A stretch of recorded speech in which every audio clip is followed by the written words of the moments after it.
The airline captain stood blocking the jetway, arms crossed, refusing to let Dr. Ada Mitchell board Flight 447 to Houston. Her worn sneakers and casual jacket didn't match his idea of a first-class passenger. But when security forced open her wallet, the NASA aerospace engineer credentials inside would trigger a chain of events that would cost him everything he'd built in 20 years of flying. Before we dive into this incredible story, let me know where you're watching from in the comments below. If you believe everyone deserves respect regardless of how they look, hit that like button right now. And subscribe so you never miss stories of courage standing up to injustice. Now, let's see how one moment of discrimination set off a chain reaction that would shake an entire industry.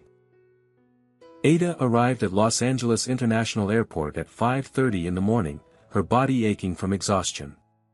She'd spent the last 72 hours hunched over computers at the Jet Propulsion Laboratory, finalizing trajectory calculations for the Mars rover landing sequence. The numbers had to be perfect. One decimal point off and a $2.4 billion mission could end in disaster. She wore her most comfortable clothes for the 6-hour flight. Faded jeans, a soft gray hoodie, and sneakers that had seen better days. After 3 days of barely sleeping, she couldn't imagine wearing anything else. Her natural hair was pulled back in a simple ponytail. No makeup. No jewelry except for small silver earrings. She looked like what she was. A tired scientist heading home after solving impossible problems. The check-in process went smoothly. Her first-class ticket printed without issues. The young woman behind the counter smiled and wished her a pleasant flight. Ada grabbed coffee from a nearby stand, black with 2 sugars, and made her way to gate 47. She sat in the waiting area, reviewing calculations on her laptop. The Mars rover would enter the Martian atmosphere in 96 hours. Every trajectory adjustment she'd made had to work perfectly. The weight of responsibility sat heavy on her shoulders, but she loved it. This was why she'd spent 15 years earning her place at NASA.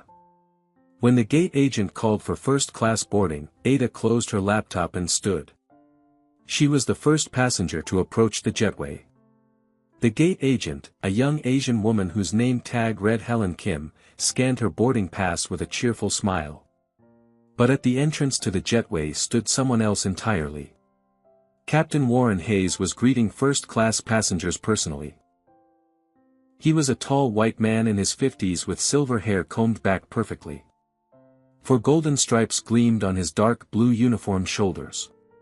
He had the kind of face that might have been handsome once but had hardened into something cold and judgmental. When Ada approached, his welcoming smile vanished like someone had flipped a switch. "Boarding pass, please," he said, his tone suddenly flat. Ada held it out.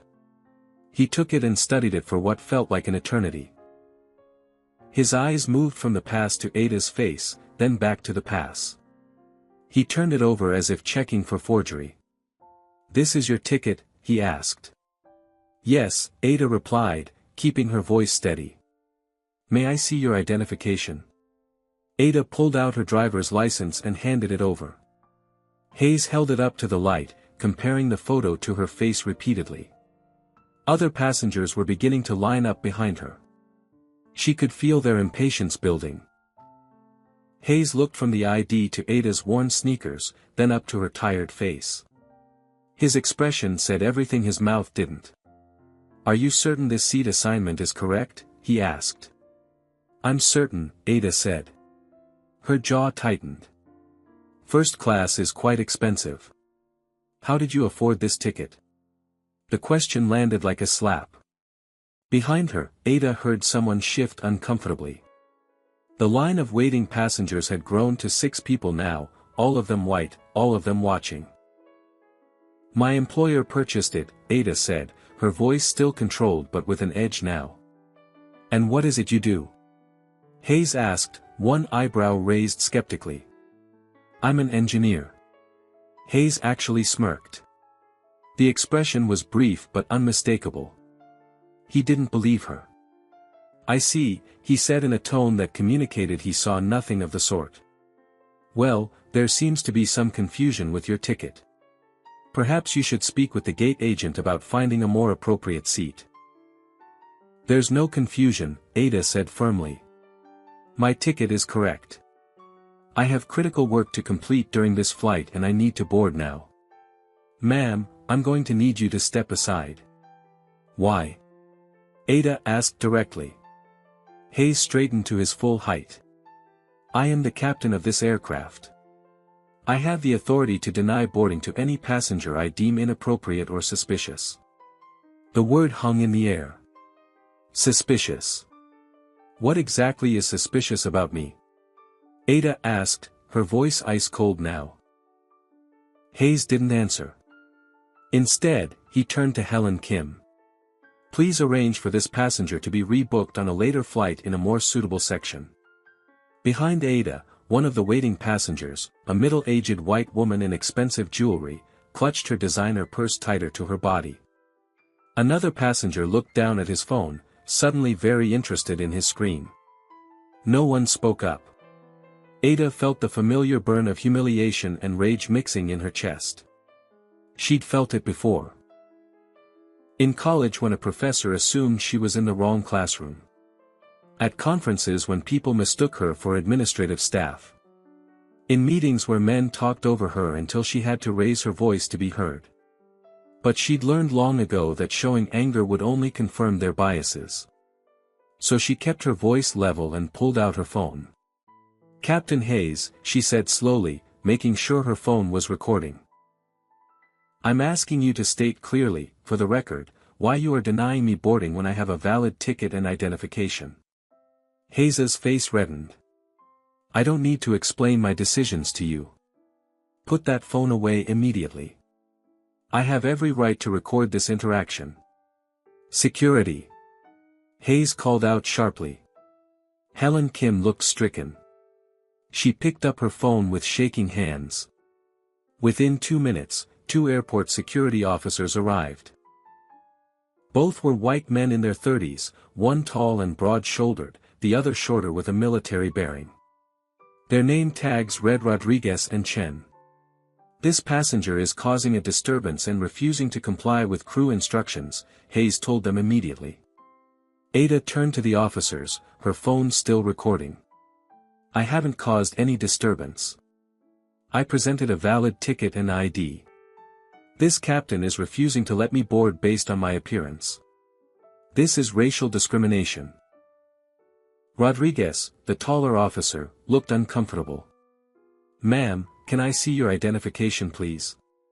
Ada reached for her wallet. As she pulled it out, several cards scattered onto the floor. Credit cards, her gym membership, a coffee shop loyalty card. Rodriguez bent to help pick them up. That's when he saw it. Among the scattered cards was a distinctive badge. Blue and white with an official seal. Rodriguez picked it up and froze. He read the text aloud, his voice changing completely.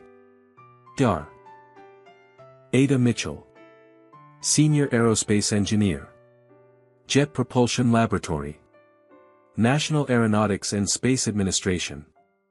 Rodriguez looked from the NASA badge to Ada's face, then to Captain Hayes. The entire dynamic had shifted in an instant. His partner, Officer Chen, leaned in to look at the badge himself. Ma'am, Rodriguez said carefully. This is legitimate. Yes, Ada replied. I've been working on the Mars exploration program for the past 72 hours. I'm flying to Houston for critical meetings at Johnson Space Center regarding the rover landing sequence. The landing window is in 96 hours. If I miss these meetings, months of work could be compromised. Rodriguez turned to Hayes. Captain, perhaps we should reconsider this situation. Hayes's jaw clenched. Instead of backing down, he doubled down. My decision stands. This isn't about her credentials. It's about her attitude and behavior from the moment she approached the gate. My attitude? Ada's voice finally showed her anger. I showed you my ticket. I showed you my ID. I answered your questions politely. What behavior are you referring to? Your tone has been confrontational from the start, Hayes said. Because you questioned my right to board a flight I paid for. By now, at least a dozen passengers had their phones out, recording. The scene was escalating quickly. Rodriguez could see it spiraling out of control. Captain Hayes, Rodriguez tried again. This is a NASA scientist. She has legitimate business travel. Perhaps we could verify her credentials and allow boarding. Officer, I don't tell you how to do your job. Don't tell me how to do mine. Hayes's face had gone from red to almost purple. I have the legal authority to deny boarding to any passenger for any reason I deem necessary for the safety and security of my aircraft and crew. I am exercising that authority now. Rodriguez looked genuinely torn. He knew Hayes was technically correct about his authority. Captains did have broad discretion. But he also recognized this was blatant discrimination. The optics were terrible. A NASA scientist being treated like a criminal because of how she looked. Sir, I really think we should call a supervisor, Rodriguez said. I don't need a supervisor. I need you to escort this woman away from my gate so we can board our legitimate passengers and depart on time. Helen Kim, who had been watching with growing distress, suddenly spoke up. I've called Mr. Torres. He's on his way. Hayes glared at her but said nothing. The tension was unbearable. Other passengers whispered to each other. More phones came out. Ada stood perfectly still, her phone still recording, her NASA badge now visible in Rodriguez's hand. Then Michael Torres arrived, practically jogging down the concourse. He was a black man in his 40s wearing an airline supervisor uniform, slightly out of breath. He took in the scene instantly. The white captain blocking the gate. The black woman with security officers. The crowd of filming passengers. The NASA badge. His expression went from concern to barely controlled fury in seconds. What's going on here? Torres asked, though his eyes on the NASA badge suggested he already knew. Hayes started to speak but Torres held up a hand. Ms. Mitchell, is it? Can you please explain what happened? Ada kept her voice steady as she recounted everything. The questioning about her ticket. The disbelief about her occupation. The suggestion she belonged in a different section. The refusal to board. She spoke clearly and without embellishment. The facts were damning enough. Torres turned to Hayes. Captain, is this accurate? I exercised my professional judgment as captain, Hayes said stiffly. Your professional judgment told you a NASA scientist with a valid first-class ticket was suspicious. I wasn't aware of her credentials when I made my initial assessment. What were you aware of? Torres asked pointedly. The question hung in the air. Everyone knew what he was really asking. What did you see that made you suspicious? What about her appearance triggered your judgment? Hayes didn't answer. Torres picked up the NASA badge from Rodriguez's hand and examined it. Dar. Mitchell, I apologize profoundly for this situation. I'm going to get you on this flight immediately. No, Hayes said firmly. She is not boarding my aircraft. Torres turned to face Hayes directly. Captain, I strongly advise you to reconsider. We have very clear policies against discrimination. I'm not discriminating. I'm making a safety judgment call. Based on what safety concern exactly? Hayes's mouth opened and closed. He had no answer that wouldn't sound exactly like what it was.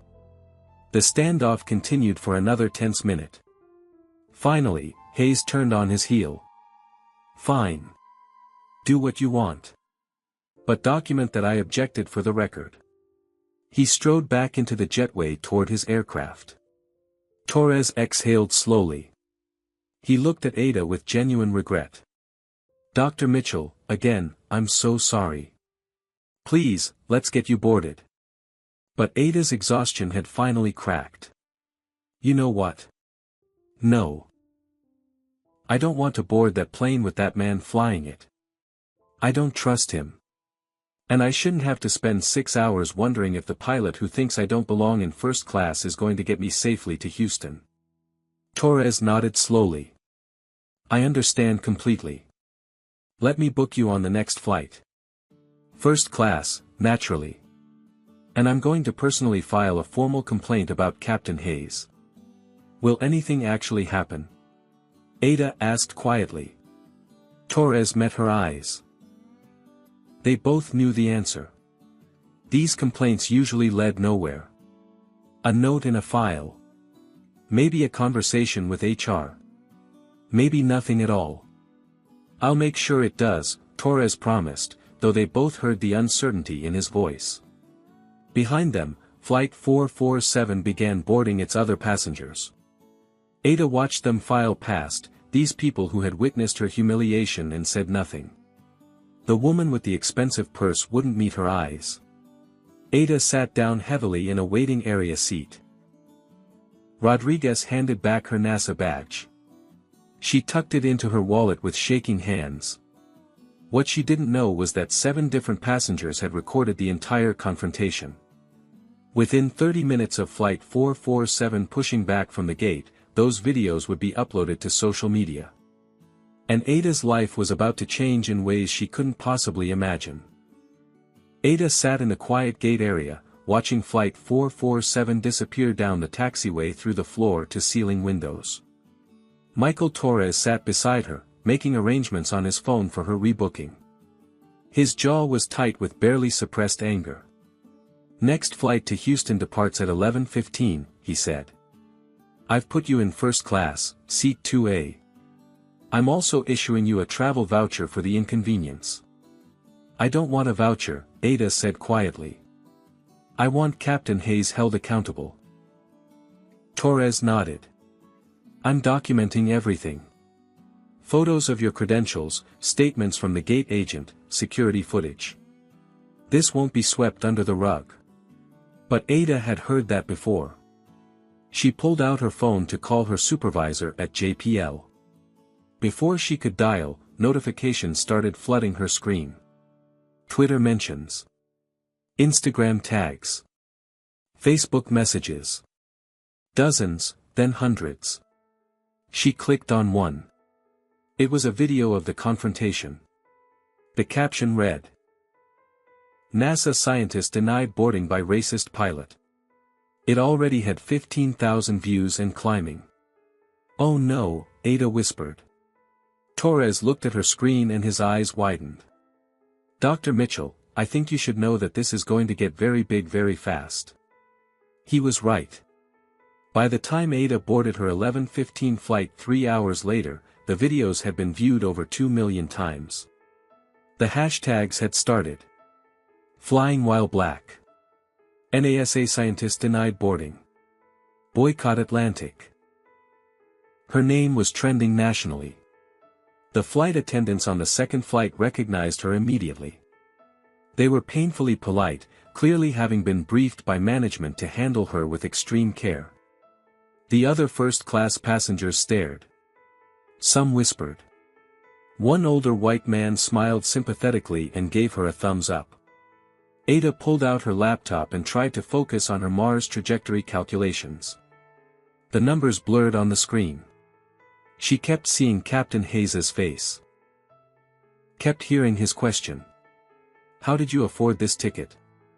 As if her presence in first class required explanation and justification. Her phone wouldn't stop buzzing. Messages from colleagues. Friends from grad school she hadn't spoken to in years. Reporters requesting interviews. Civil rights organizations offering support. It was overwhelming. She typed a brief statement on her phone's notes app, I'm grateful for the support, but I ask for privacy so I can focus on my work. This isn't about one pilot. It's about systemic issues that affect countless people who don't have platforms to fight back. She posted it to Twitter and Instagram, then put her phone in airplane mode. The flight itself was uneventful. 6 hours of trying not to think about the morning's humiliation while differential equations swam before her eyes. When they landed in Houston, Ada hoped she could slip out quietly. No such luck. Someone had leaked her flight information. A cluster of reporters waited near the gate. Camera flashes went off as she emerged from the jetway. Microphones thrust toward her face. "Dr. Mitchell, how do you feel about what happened? Will you sue the airline? What do you want to happen to the pilot?" Ada stopped.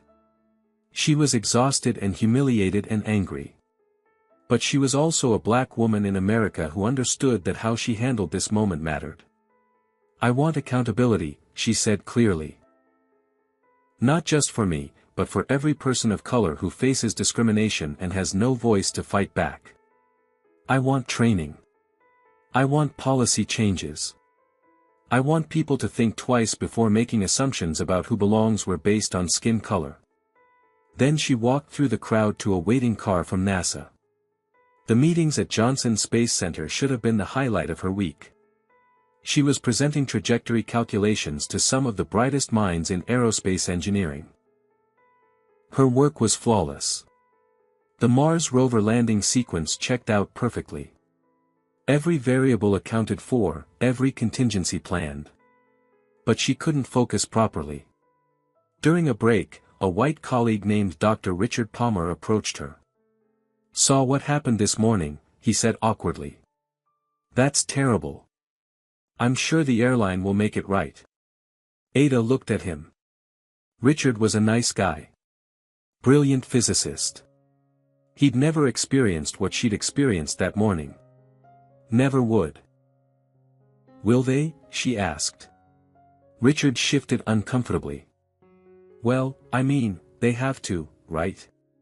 With all the attention." Ada didn't answer. She'd seen too many cases where attention faded and nothing changed. That evening, alone in her Houston hotel room, Ada watched herself on the evening news. Every major network led with the story. NASA scientist barred from flight by discriminatory pilot. Aviation experts discussed captain authority. Civil rights lawyers explained discrimination law. The airline had released a statement: "We take these matters extremely seriously and are conducting a thorough investigation. We do not tolerate discrimination of any kind." It was the same corporate language used in 1,000 similar incidents. Professional. Non-committal. Meaningless. Ada's phone rang. It was Dr. Raymond Foster, her supervisor at JPL. "Ada, are you okay?" His concern was genuine. "I'm fine," she lied.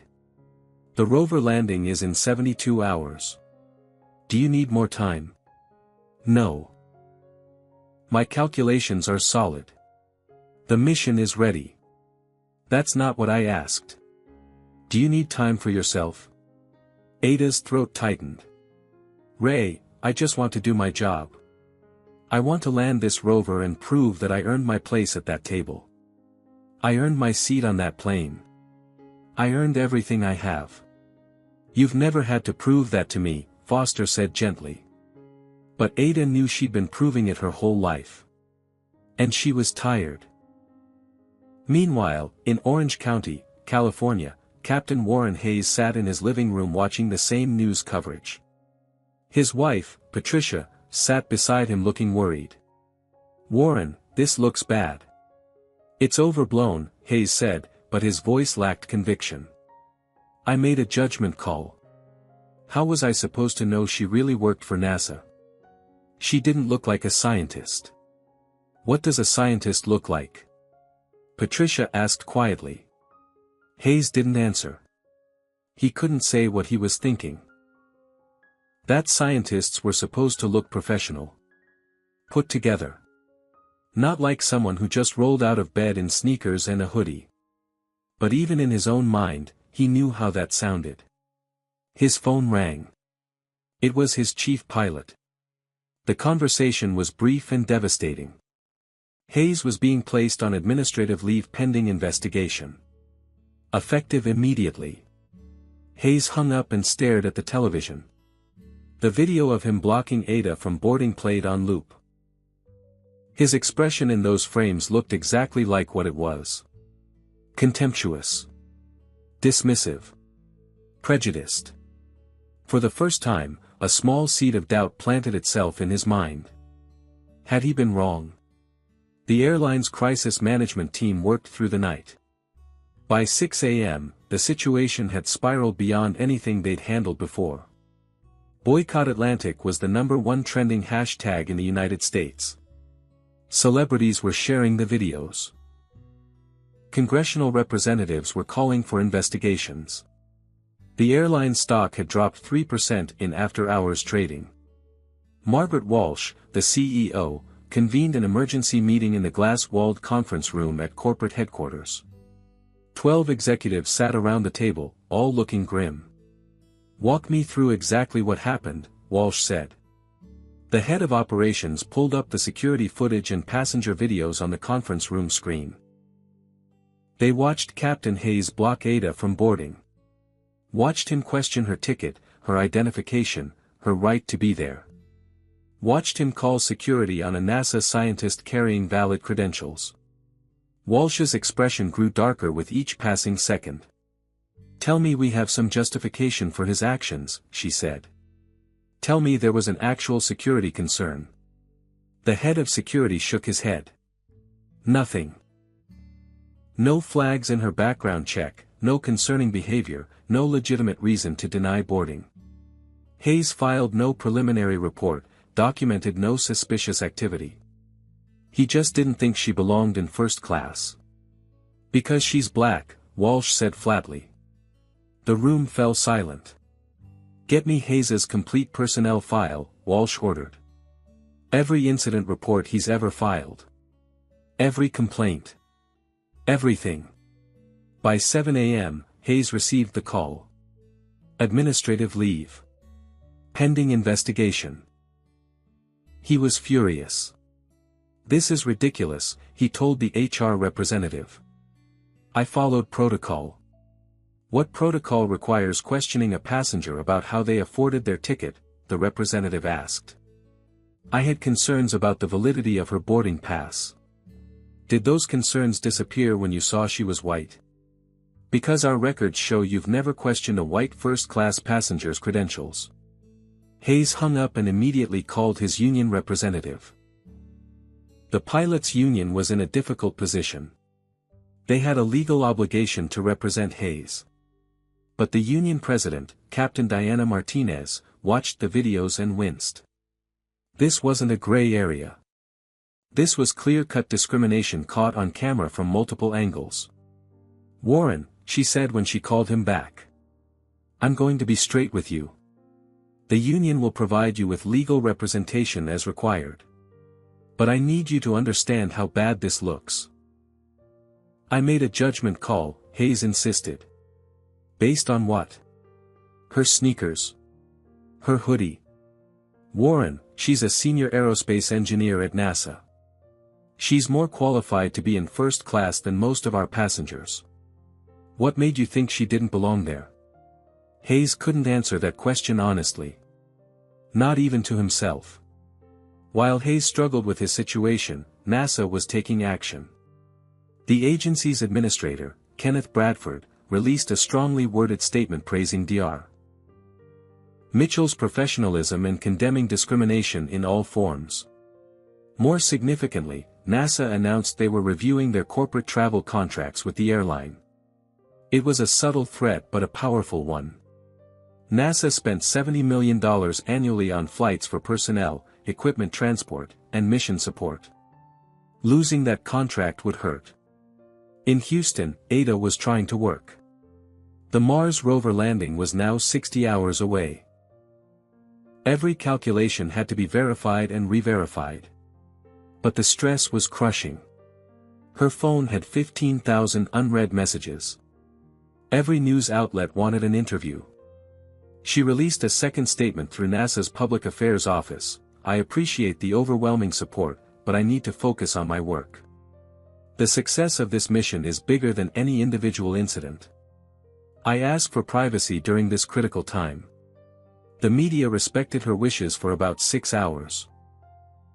Then a conservative news outlet published an interview with Captain Hayes. Hayes presented himself as a victim of political correctness run amok. He claimed he'd had legitimate concerns about Ada's boarding pass that had nothing to do with race. He suggested the real story was about how a veteran pilot with an impeccable safety record was being crucified for doing his job. "I've served this airline for 20 years, Hayes said to the camera. "I've never had a safety incident. I've flown millions of miles. And now my career is being destroyed because I made one judgment call that people disagree with. Where's the fairness in that?" The interview generated its own wave of controversy. Some people bought into Hayes's narrative. Most didn't. The videos were too clear.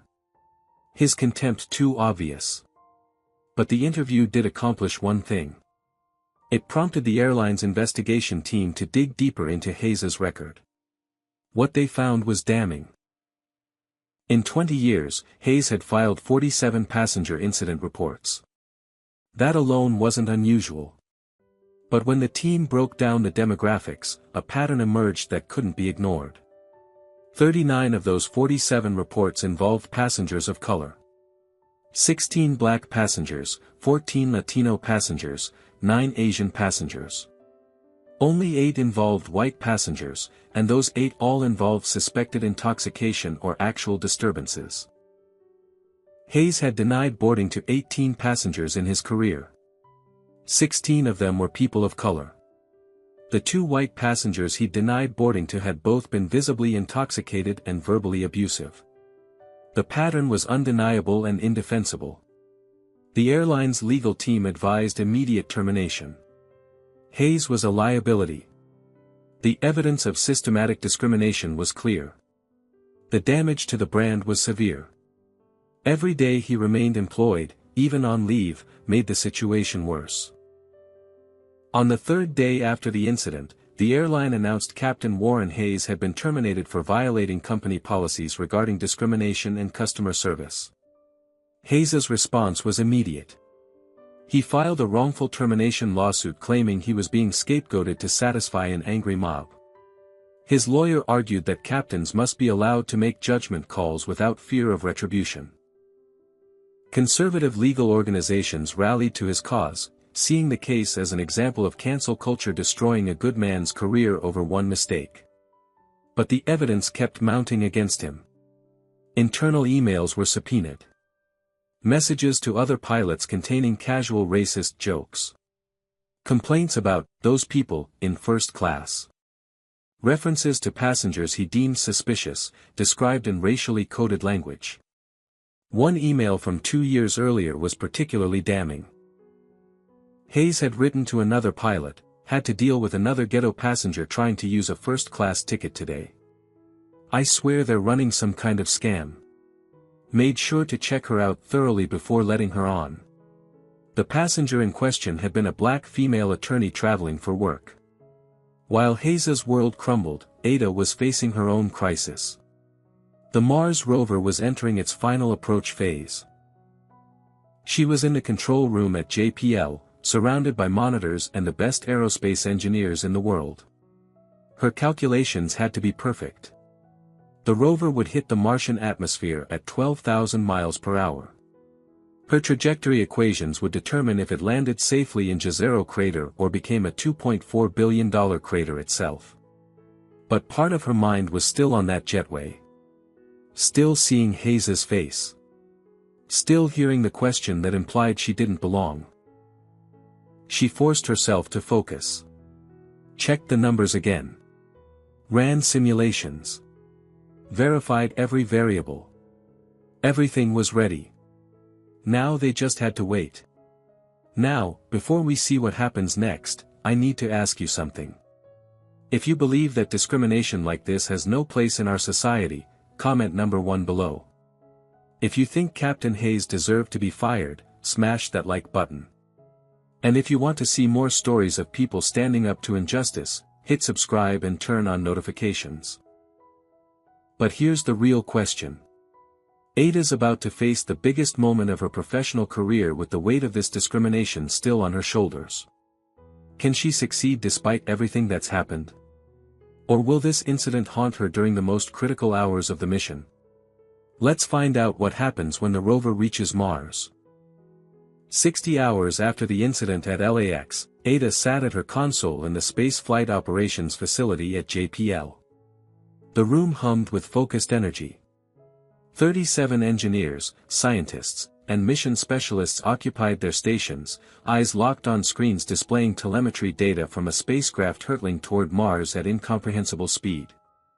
Ada's fingers moved across her keyboard, pulling up the final trajectory calculations one more time. The numbers had to be perfect. In 18 minutes, the Mars rover Perseverance would hit the Martian atmosphere. Her equations would determine everything that happened next. "Flight, this is guidance.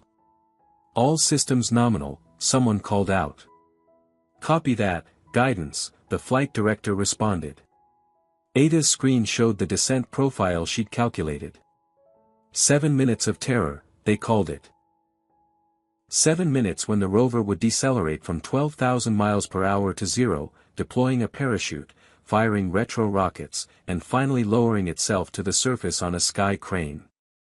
All autonomously, because the radio delay from Mars meant they couldn't control anything in real time. Every second of that descent depended on calculations Ada had spent months perfecting.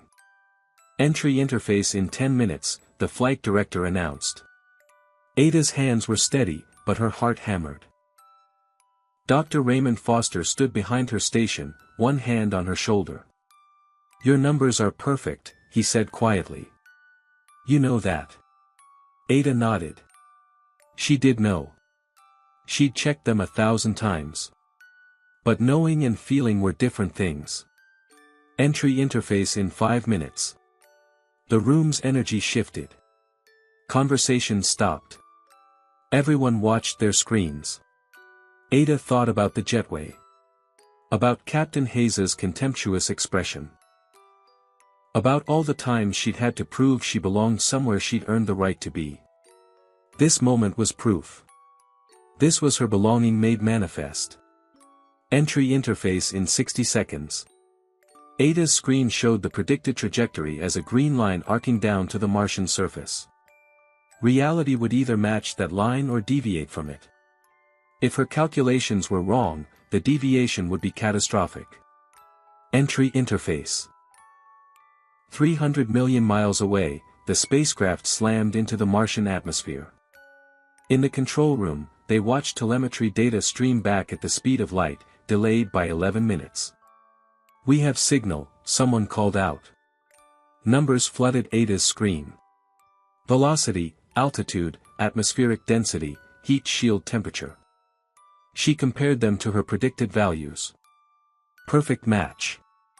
Parachute deploy in 90 seconds. Ada's breathing steadied. The numbers were holding. Her calculations were right. Parachute deployed. A cheer went up. The chute had opened exactly when and where Ada's equations said it would. Radar locked. Altitude 5,000 meters and descending. Heat shield separation confirmed. Beginning powered descent. The retro rockets fired precisely on schedule. Ada watched the altitude numbers drop. 4,000 meters. 3,000. 2,000. Sky crane maneuver initiated. This was the most complex part. The rover would be lowered on cables while the descent stage hovered above, its rockets keeping it stable. Ada had calculated the exact thrust values needed. 1,000 meters. 500 meters. Touchdown confirmed. The room exploded in celebration. People hugged. Someone was crying. Dr. Foster pulled Ada into a tight embrace. "You did it," he said.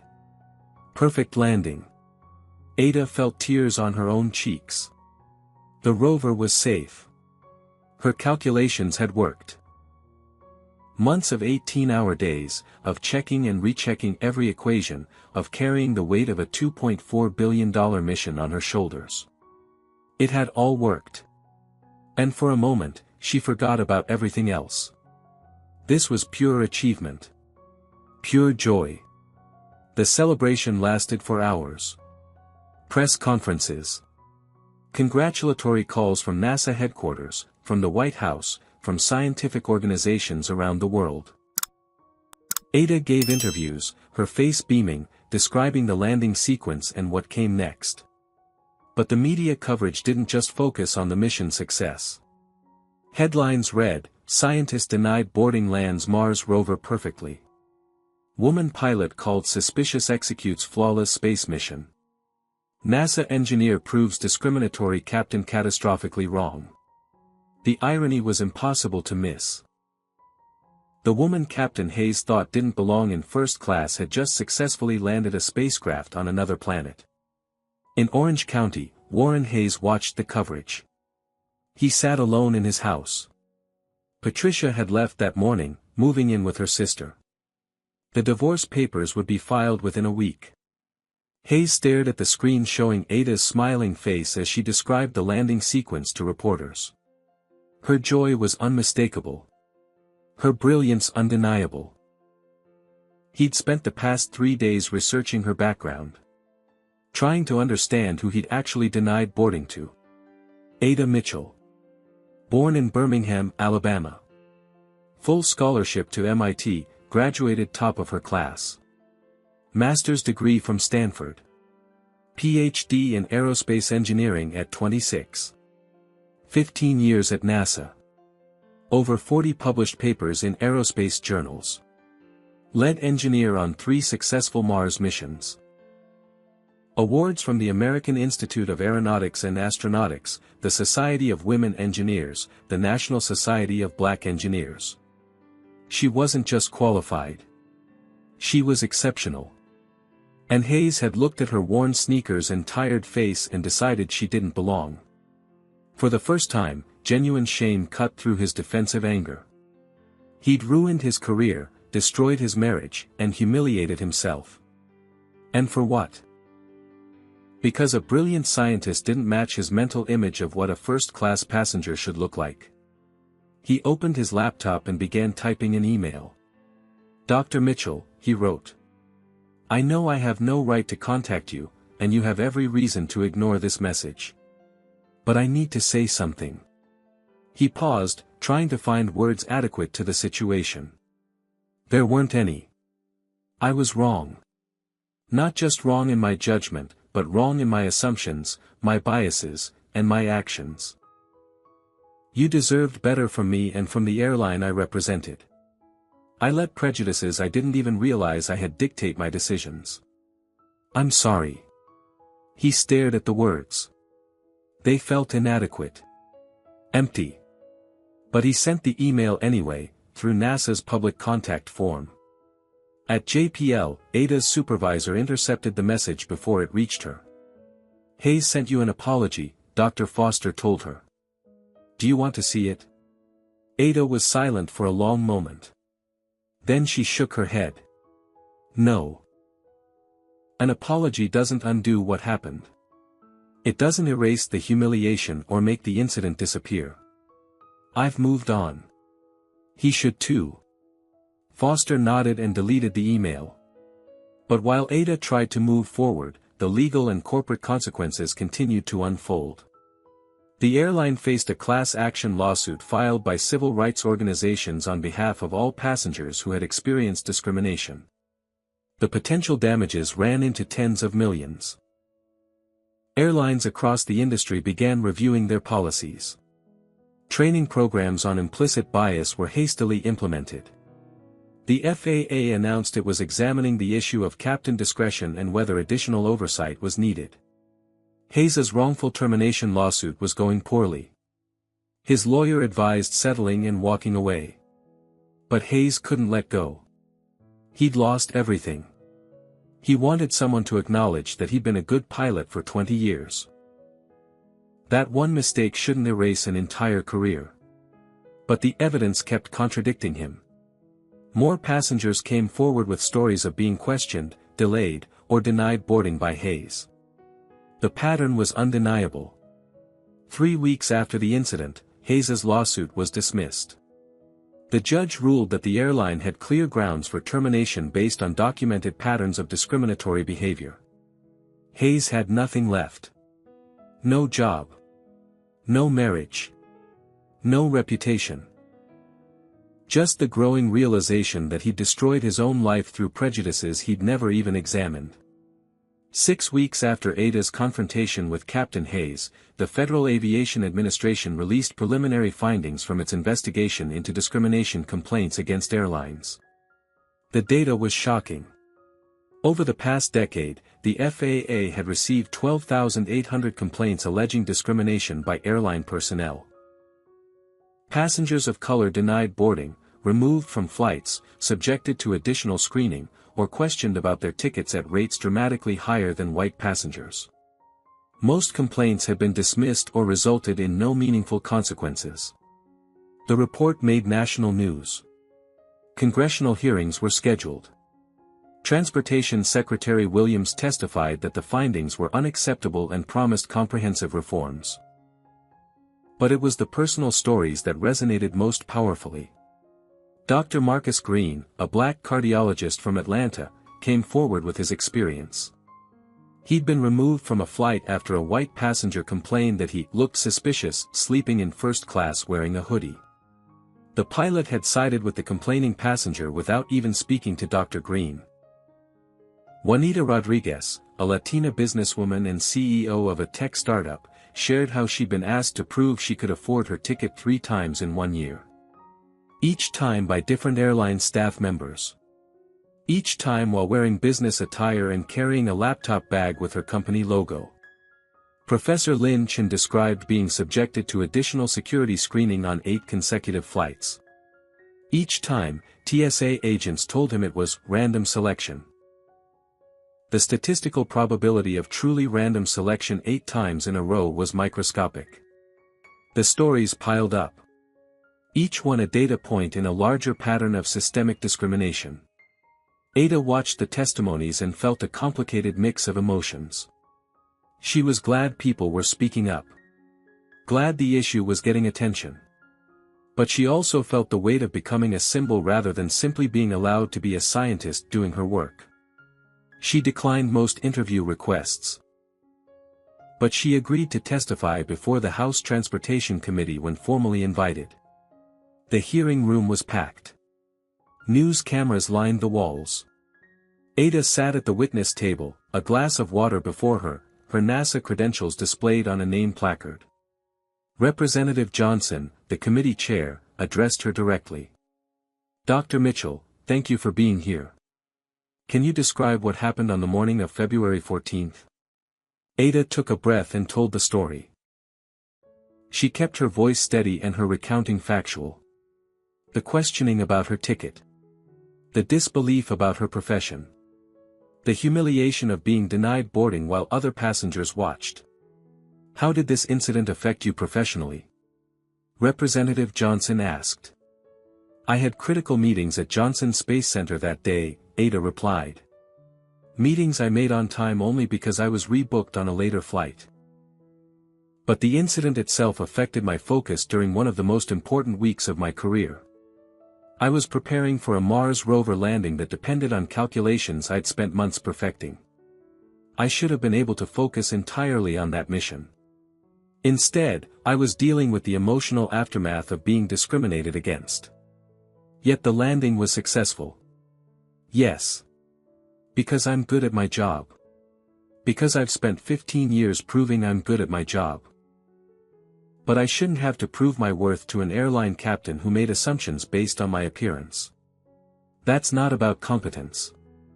It's about bias. Representative Martinez, a Latina congresswoman from California, leaned forward. Dr. Mitchell, you mentioned proving yourself. How often do you feel you have to do that? Ada paused. The question cut deep. Every day, she said quietly. In every meeting where I'm the only black woman in the room. Every conference where people assume I'm administrative staff rather than a senior engineer. Every time someone is surprised by my credentials. I've published 43 papers in peer-reviewed journals. I have a PhD from Stanford. I've worked on 4 successful Mars missions. And I still have to justify my presence in spaces I've more than earned the right to occupy. The hearing room was absolutely silent. The incident with Captain Hayes wasn't unique, Ada continued. It was just unusually well documented. I've been questioned about my credentials, my qualifications, my right to be somewhere dozens of times throughout my career. Usually, there's no video. No witnesses willing to speak up. You just absorb the humiliation and move on because what else can you do? Representative Johnson nodded slowly. What changes do you think need to happen? Ada had prepared for this question. Systematic training on implicit bias for all airline personnel.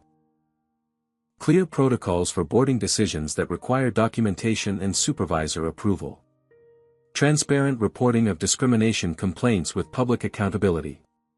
And consequences that actually mean something. Captain Hayes was fired, but only because this incident went viral. What about all the other discriminatory actions that don't get filmed? She paused, then added, and honestly, we need to acknowledge that this isn't just an airline problem. It's everywhere. In medicine, where black patients' pain is taken less seriously. In education, where black students are disciplined more harshly for the same behaviors as white students. In housing, in hiring, in everyday interactions. The airplane was just where my experience happened to be caught on camera. The committee heard from other witnesses throughout the day. Airline executives promised reforms. Civil rights lawyers outlined legal remedies. Pilots and flight attendants discussed the culture within airlines that enabled discrimination. Captain Julia Santos testified about her experience as one of the few Latina commercial pilots. She described being asked by passengers if she was really qualified to fly the plane. Being questioned about her credentials by gate agents who assumed she was a flight attendant. The constant microaggressions that wore down your confidence and sense of belonging. The problem isn't just individual bad actors like Captain Hayes, Santos said. It's a culture that allows those bad actors to thrive unchecked for 20 years. Hayes filed 47 incident reports over his career. 39 involved passengers of color. No one noticed the pattern until Dr. Mitchell's case went viral. Why not? It was a question no one could adequately answer. While Washington held hearings, the airline industry was implementing changes. Some genuine, some performative. Mandatory implicit bias training became standard across major carriers. The quality of that training varied wildly. Some programs brought in civil rights experts and psychologists for meaningful education. Others showed a 30-minute video and called it done. Airlines began tracking demographic data on boarding denials and passenger complaints. The numbers were eye-opening. Passengers of color were denied boarding at nearly 3 times the rate of white passengers, even when controlling for ticket class and behavior. Some airlines appointed diversity officers. Others created passenger complaint review boards. A few implemented systems requiring supervisor approval before any passenger could be denied boarding. The FAA issued new regulations. Captains would still have authority to deny boarding, but they had to document specific safety concerns. Generic claims of suspicious behavior were no longer sufficient. Airlines had to track and report discrimination complaints quarterly. Captains with patterns of discriminatory boarding denials faced certificate suspension. Not everyone welcomed these changes. Some pilots' unions complained about overreach and second-guessing of professional judgment. Conservative commentators argued it was political correctness run amok. But the data was undeniable. The pattern was clear. And slowly, things began to shift. For Warren Hayes, these industry-wide changes meant nothing. His career was over. His reputation destroyed. His personal life in ruins. He sat in his small apartment, a dramatic downgrade from the house he'd lost in the divorce, watching news coverage of the congressional hearings. He saw Ada testify. Saw her describe the incident with painful accuracy. And for the first time, he truly understood what he'd done. Not just to Ada, though that was bad enough, but to every passenger of color he'd ever questioned unnecessarily. Every person he'd made feel like they didn't belong based on nothing but his own biases. He'd spent 20 years thinking he was a good pilot doing his job well.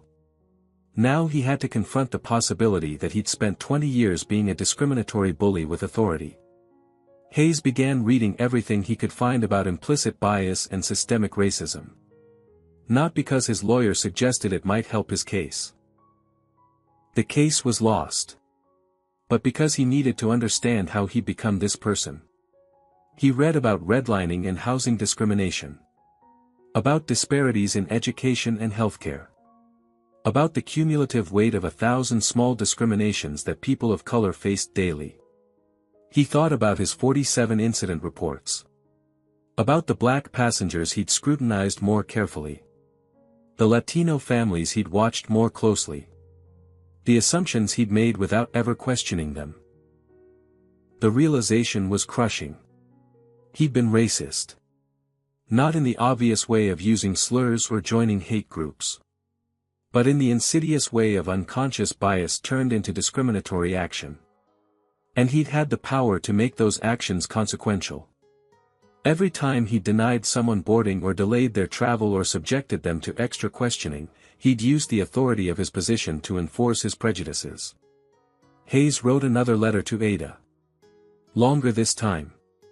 More honest. He didn't make excuses. He didn't ask for forgiveness. He simply acknowledged the truth of what he'd done and the harm he'd caused. He mailed it to NASA headquarters. He never received a response. He didn't expect one. 6 months after the incident, Ada stood at a podium addressing 300 young women at the National Society of Black Engineers conference. The Mars rover was exceeding all expectations, sending back groundbreaking data about ancient Martian lake beds. Ada's work was being recognized with awards. She'd been promoted to lead systems engineer for NASA's upcoming Europa mission. But she was here today for a different reason. When I was denied boarding 6 months ago, she told the audience, I could have stayed quiet. Accepted the later flight. Taken the settlement the airline offered. Moved on. The young women listened intently. Many of them wore NASA shirts or engineering program hoodies. But I didn't stay quiet. Not for me.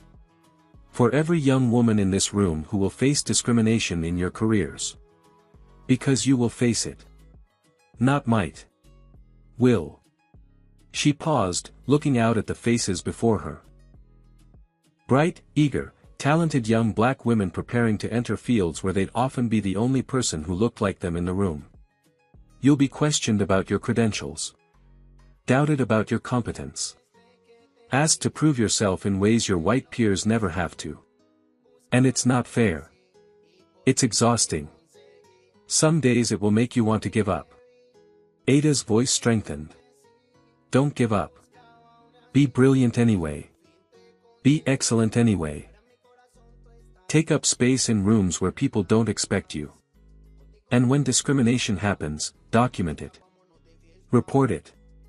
Make noise. Because silence protects the system.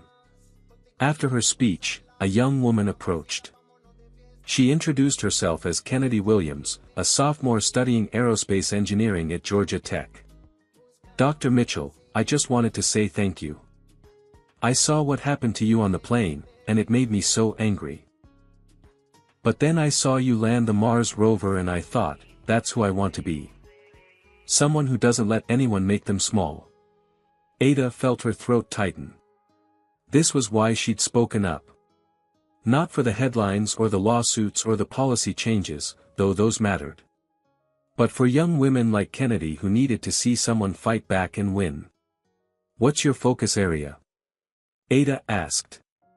Propulsion systems. I want to work on the rockets that'll take us to Mars. Then keep working. And when someone questions whether you belong, remember you absolutely do. Kennedy's eyes shone. I will. I promise.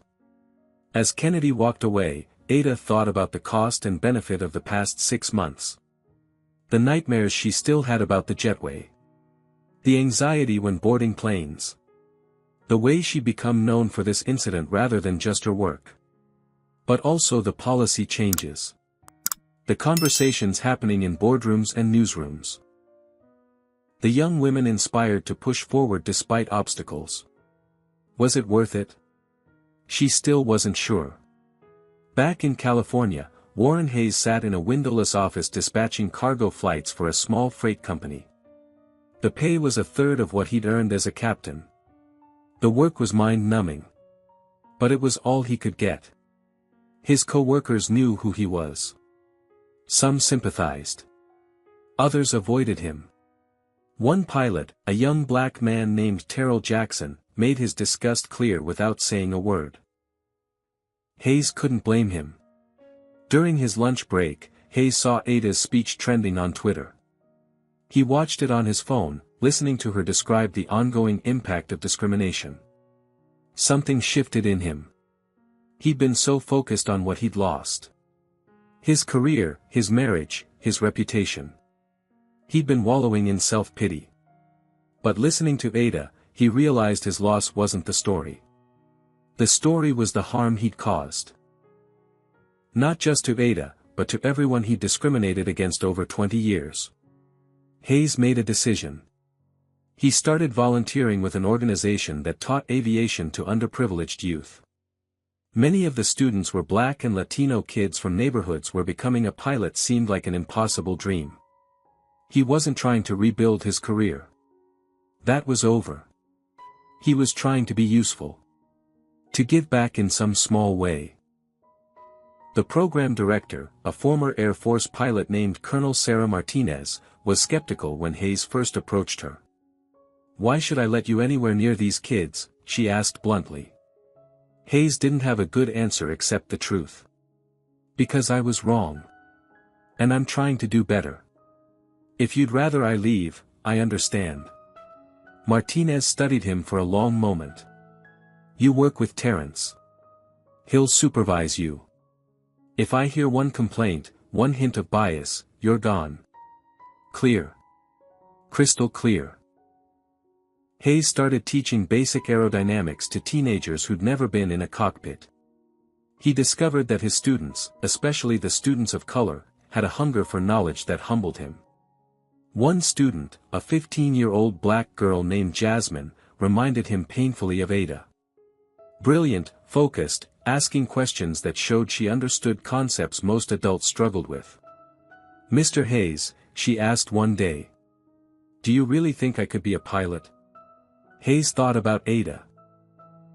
About all the potential he'd dismissed because of how someone looked. "Jasmine, I think you could be anything you want. Don't let anyone tell you different. Not even me." It wasn't redemption. Hayes understood that. You didn't undo 20 years of discriminatory behavior with a few months of volunteering. But it was something. A start. Meanwhile, the class action lawsuit against the airline was settled for $85 million. The settlement included compensation for affected passengers, funding for expanded bias training, and oversight by a civil rights organization for 5 years. Ada, as the named plaintiff, received a significant portion. She donated most of it to establish a scholarship fund for black women in aerospace engineering. The ripple effects continued spreading. Other industries began examining their own discrimination issues. Hotels started tracking complaints by passenger demographics. Restaurants reviewed their seating policies. Retail stores looked at their security practices. Ada's case became a reference point. When someone faced discrimination and fought back, people invoked her name. Remember the NASA scientist? It became shorthand for refusing to accept unfair treatment. Not everyone saw this as progress. Some complained about cancel culture. Others said people were too sensitive. A few argued that individual cases of discrimination were being blown out of proportion. But the data told a different story. Systemic patterns revealed in industry after industry. Discrimination wasn't rare or isolated. It was common and pervasive. For Ada, the attention remained overwhelming. She turned down most media requests. She focused on her work. The Europa mission was entering the preliminary design phase. She had spacecraft trajectories to calculate, orbital mechanics to model, landing systems to analyze. This was what she loved. The elegant mathematics of space flight. The impossible problem made possible through equations and engineering. But she also accepted select speaking engagements. Not to talk about discrimination, though that inevitably came up. But to talk about the science. To inspire young people, especially young women of color, to pursue aerospace careers. Because representation mattered. Seeing someone who looked like you doing the impossible made the impossible feel achievable. Ada's mentorship program grew. 47 young women were now participating, receiving scholarships, internships, and guidance. Some would make it to NASA. Others would work in private aerospace or research or teaching. But all of them would know that their place at the table was earned and deserved. And when they faced discrimination, as they inevitably would, they'd have Ada's example. Fight back. Document it. Don't accept being made small. The system was changing. Slowly, imperfectly, but genuinely. And Ada had been the catalyst, whether she wanted that role or not. 1 year after the incident, media outlets ran retrospectives. How one woman's humiliation changed an industry was a common headline. Documentaries were proposed. Ada agreed to participate in one, with conditions. "I don't want this to be a redemption story," she told the director. "Not for me and especially not for Hayes. I want it to focus on systemic issues, not just individual actions." The director, a black woman named Simone Taylor, nodded. "Absolutely. But I do have one request. Would you consider meeting Hayes on camera? To have a conversation about what happened and its aftermath?" Ada's immediate reaction was visceral rejection. "No. Absolutely not. I'm not interested in giving him a platform for his redemption arc." "I understand," Simone said carefully. "But this wouldn't be about his redemption. It would be about you having the opportunity to say things you didn't get to say on that jetway. To make him truly hear the impact of his actions." Ada was silent for a long moment. She discussed it with her therapist. With her family. With close friends. Finally, she agreed. Not for Hayes's benefit. For her own. There were things she needed to say, and she wanted him to hear them face to face. The meeting was scheduled at a neutral location with both a mediator and a therapist present. Ada arrived exactly on time. Hayes was already there, looking significantly older than he had a year ago. His hair had gone completely gray. Lines had deepened around his eyes and mouth. He stood when she entered. "Dr. Mitchell, thank you for agreeing to this." Ada didn't offer to shake hands. She sat across from him at a small table. The cameras were positioned to capture both their faces. The mediator, Dr. Patricia Chen, explained the ground rules. Each person would have uninterrupted time to speak. No arguing. No interrupting. Just honest expression and genuine listening. Hayes started to speak. "Dr. Mitchell, I want to apologize for." Ada cut him off. "Stop. I'm not here for your apology. I'm here to tell you what that day cost me. And I need you to listen without making this about your guilt or your growth or your journey. This isn't about you." Hayes closed his mouth and nodded. Ada took a breath. "That morning, I had just finished 72 hours of work on calculations for a Mars landing. I was exhausted. I dressed comfortably for a long flight so I could work and rest. And you looked at my clothes, my face, my skin, and decided I didn't belong." Her voice remained steady, but pain underscored every word. You questioned my ticket like I'd stolen it. You asked how I afforded first class like I couldn't possibly have earned enough to pay for it. You called security on me while other passengers watched and did nothing. You humiliated me in front of dozens of people based on nothing but your assumptions about who I am. Hayes's face had gone pale, but he stayed silent. Do you know what that feels like? Ada continued. To have your credentials, your intelligence, your worth questioned because of how you look. To be made to feel like you need to justify your presence in a space you have every right to be in. I still have nightmares about that jetway, Ada said. I still feel anxiety when I board planes. I still see people looking at me in first class and wonder if they're questioning my right to be there. Your moment of prejudice became a defining moment of my life. She paused, then added, and professionally. Some people now only know me as that NASA scientist who was discriminated against rather than for the work I've actually done. I've landed spacecraft on Mars. I'm leading the Europa mission. I've published 43 peer-reviewed papers. But when people Google my name, they read about you denying me boarding. Hayes's eyes filled with tears. Ada didn't care. You used your position of authority to enforce your biases, she said. And you did it for 20 years. How many other people did you discriminate against who didn't have my platform to fight back? How many people just absorbed the humiliation and moved on because they had no choice? I don't know, Hayes said quietly. It was the first time he'd spoken. Exactly. You don't know. And those are the people you really owe. Not me. The ones whose names you don't remember. Whose faces you didn't see in the news. Who experienced your discrimination and had nowhere to turn. The room was silent except for the low hum of the cameras. Ada leaned forward. I need to know something. Have you actually changed? Or are you just sorry you got caught? Hayes met her eyes. I'd like to say I've completely changed. That I've examined all my biases and eliminated them. But honestly, Dr. Mitchell, I don't know. I'm trying. I'm learning. I volunteer with kids, teaching them aviation. But that doesn't undo what I did. It doesn't make me a good person.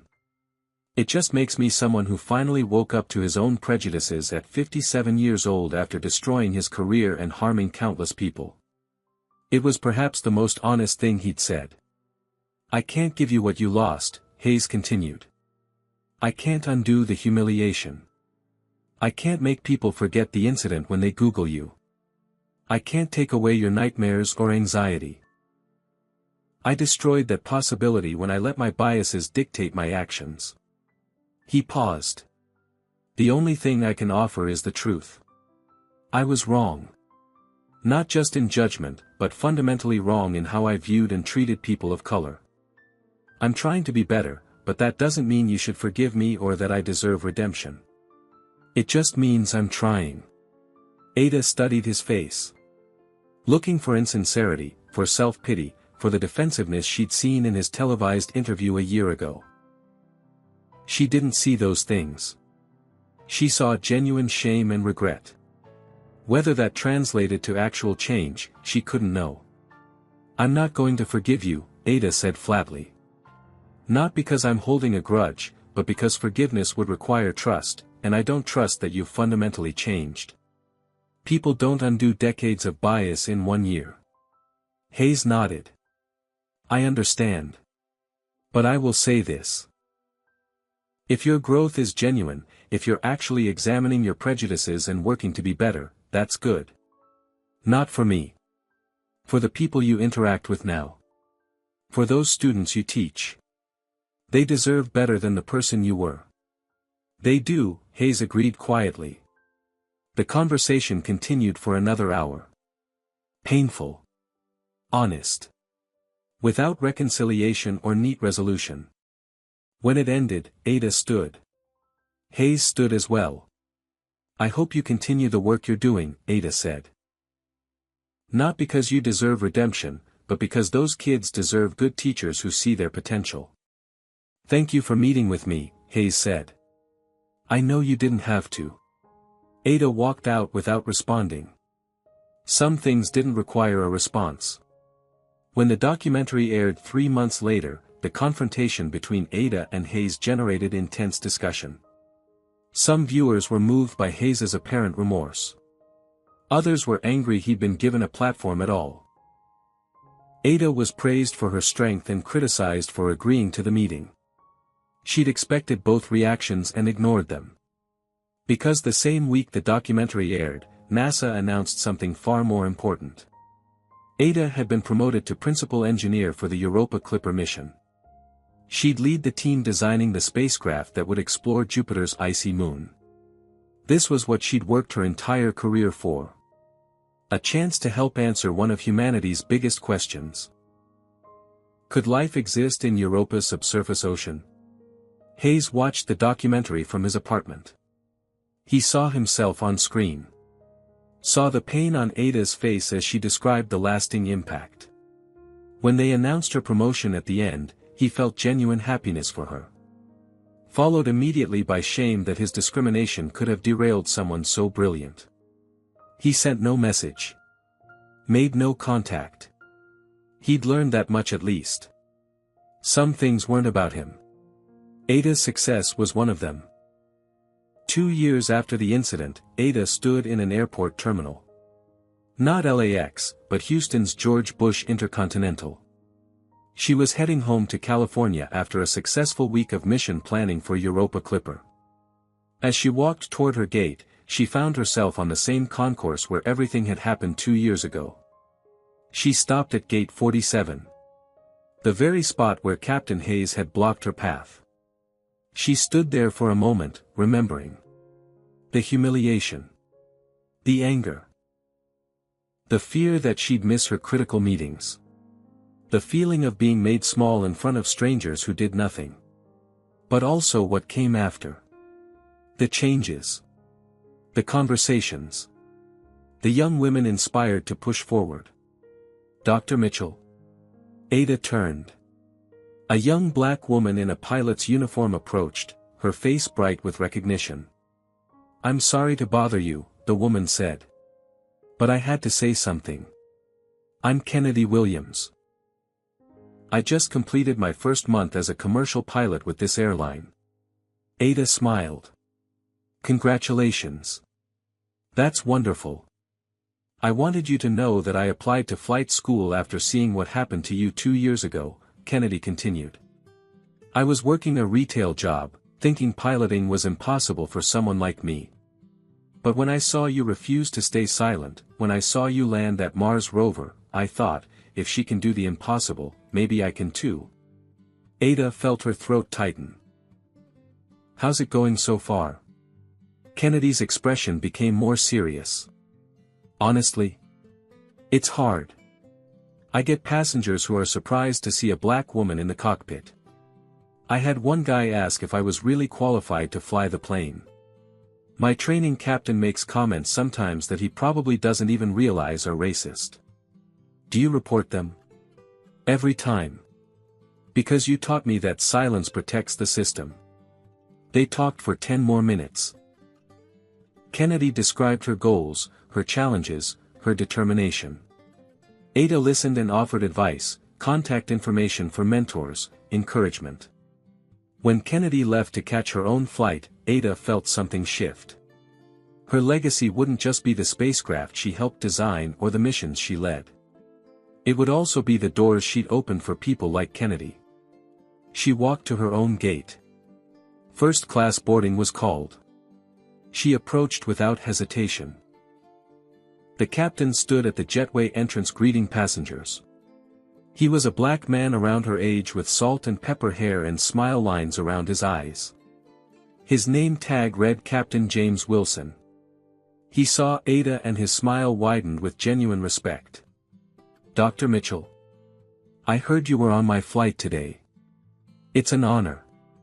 Thank you, Captain Wilson. I read your book. The chapter on orbital mechanics was brilliant. My daughter's studying aerospace engineering at Howard. You're her hero. They chatted briefly before Ada boarded. No questions about her ticket. No scrutiny of her credentials. Just professional respect from one expert to another. Ada settled into seat 2A. First class, as she'd earned. As she deserved. She pulled out her laptop and opened files for the Europa mission. The passenger next to her, a white businessman, glanced over. Working on something interesting? Trajectory calculations for a mission to Jupiter's moon, Ada replied. Wow. That sounds complicated. It is. But that's what makes it fun. He smiled and returned to his own work. No questions about whether she really knew what she was doing. No surprise that she was qualified. Just acceptance of her expertise. The plane took off smoothly. Ada worked on her calculations, lost in the elegant mathematics of orbital mechanics. Planning how to send a spacecraft on a 2.6 billion-mile journey to a moon covered in ice that might hide an ocean harboring life. This was who she was. Dar. Ada Mitchell. Senior aerospace engineer. Mission leader. Mentor. Barrier breaker. The discrimination incident was part of her story, but it didn't define her story. It was one chapter, not the whole book. When the plane landed in Los Angeles 6 hours later, Ada gathered her belongings and deplaned without incident. Captain Wilson stood at the exit thanking passengers. Safe travels, Dr. Mitchell, he said warmly. Thank you, Captain. Excellent flight. She walked through LAX, past gate 47 one more time. She didn't stop this time. That moment was behind her. The future was ahead. That evening, Ada sat in her office at JPL surrounded by monitors displaying Europa's icy surface. New data from telescopic observations had just come in. Her team would analyze it tomorrow, looking for signs of water plumes that might contain organic molecules. She thought about the journey from that humiliating morning 2 years ago to this moment. The pain and the progress. The setbacks and the victories. Her phone buzzed. A message from Kennedy Williams. Just finished my first solo flight as captain. Thank you for showing me this was possible. Ada smiled and typed back. You did this yourself. I just refused to be silent. You chose to be brave. She looked at the images of Europa on her screen. Somewhere under that ice might be the answer to humanity's oldest question. Are we alone? And Ada would help find out. Not despite the discrimination she'd faced, but having survived it and fought back and inspired others to do the same. The universe was vast. Her place in exploring it was secure. No pilot, no prejudice, no barrier could take that away. She was exactly where she belonged. So now I want to hear from you. What part of Ada's story resonated with you most? Have you ever faced discrimination and fought back? Share your experiences in the comments below. If this story inspired you, hit that like button and share it with someone who needs to hear it. Subscribe to this channel for more stories of courage, resilience, and justice prevailing over prejudice. And remember, excellence is the best response to discrimination. Ada didn't just fight back with words. She fought back by being brilliant, by refusing to be made small, by opening doors for those who came after her. Thank you for watching this story. May you always have the courage to stand up for what's right, the strength to pursue excellence despite obstacles, and the grace to lift others as you rise. Until next time, keep reaching for the stars. Ada's story teaches us that discrimination thrives in silence but crumbles under accountability. When Captain Hayes questioned her right to board based on appearance alone, he represented a systemic problem far bigger than one prejudiced pilot. His 20-year pattern of targeting passengers of color revealed how unchecked bias becomes institutional discrimination. The most powerful lesson is that excellence doesn't exempt you from prejudice, but it does give you a platform to fight back. Ada's NASA credentials didn't prevent discrimination, but they amplified her voice when she refused to stay silent. Her decision to speak up, despite exhaustion and humiliation, sparked industry-wide changes that protected countless others. We learn that true accountability requires more than apologies. It demands systemic reform, transparent reporting, meaningful consequences, and ongoing vigilance. The airline industry's response, from mandatory bias training to tracking discrimination patterns, shows what's possible when organizations face public pressure to change. Perhaps most importantly, Ada's mentorship of young women demonstrates that our response to injustice can either perpetuate cycles of harm or break them. By channeling her pain into purpose, she transformed her experience from a moment of victimization into a movement for change. Her legacy isn't just the spacecraft she designs, but the doors she opens for those who follow. What would you have done in Ada's situation? Would you have stayed silent or spoken up? Share your thoughts in the comments below. If you believe discrimination has no place in our society, show your support by hitting that like button right now. Have you or someone you know experienced similar treatment? Your story matters, so share it in the comments to let others know they're not alone. Subscribe to this channel and turn on notifications so you never miss stories of courage standing up to injustice. Share this video with friends, family, and co-workers who need to understand why representation and accountability matter. Every share helps spread awareness and creates conversations that lead to real change. Thank you for taking the time to watch Ada's story. May you always have the courage to challenge discrimination when you see it, the strength to support those who face prejudice, and the wisdom to recognize that we all have a role in creating a more just and equitable world. Remember, silence protects the system, but your voice can change it. Until next time, stand strong, speak up, and never let anyone make you feel like you don't belong in spaces you've earned the right to occupy.